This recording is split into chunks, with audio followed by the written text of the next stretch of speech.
PTI का हुकूमत को एक बार फिर टफ टाइम देने का फैसला। सूबाई असम्बलियों की तहलील के बाद अब वजीर आजम शहबाज शरीफ के खिलाफ भी एतमाद का वोट देने की तैयारी। गुज़िश्ता रोज PTI चेयरमैन इमरान खान की जेर सदारत पाकिस्तान तहरीक इंसाफ की पार्टी लीडरशिप के इजलास में बड़ा फैसला किया गया, जिसमें कप्तान ने वजीर आजम शहबाज शरीफ के खिलाफ एतमाद के वोट की कार्रवाई की मंजूरी दे दी और जरूरी इक़दामात की पार्टी रहनुमाओं को हिदायत भी कर दी।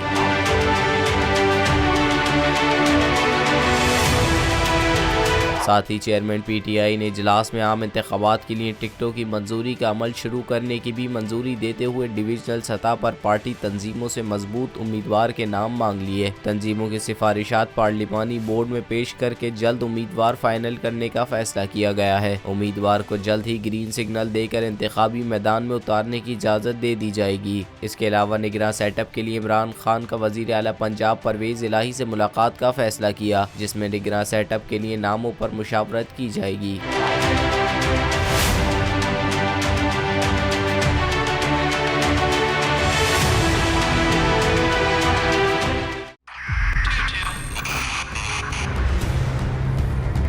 बहुत सारे तोहफे भी देखे गया पाकिस्तान की आवाम को। पाकिस्तान की आवाम को एक तोहफा ये दिया कि आवाम को पता चल गया कि पाकिस्तान का मीडिया क्या है। साल 2022 में सबसे ज्यादा देखे जाने वाला चैनल बोल्ड न्यूज रहा नंबर 1। हमने बहुत सारे शोज और ट्रांसमिशंस की, पूरा साल मुसलसल जदोजहद में निकल गया कि ये वोट ऑफ कॉन्फिडेंस के पीछे कौन लोग थे। तोड़े रेटिंग के सभी रिकॉर्ड। सोशल मीडिया पर भी सबसे ज्यादा तेजी से 2.4 बिलियन व्यूज का संगे मील अबूर किया। एंकर्स को भी आवाम में सबसे ज्यादा मकबूलियत मिली और सोशल मीडिया पर भी बोल रहा सब पर भारी। सब्सक्राइब करें और बेल दबाएं ताकि कोई खबर रह न जाए।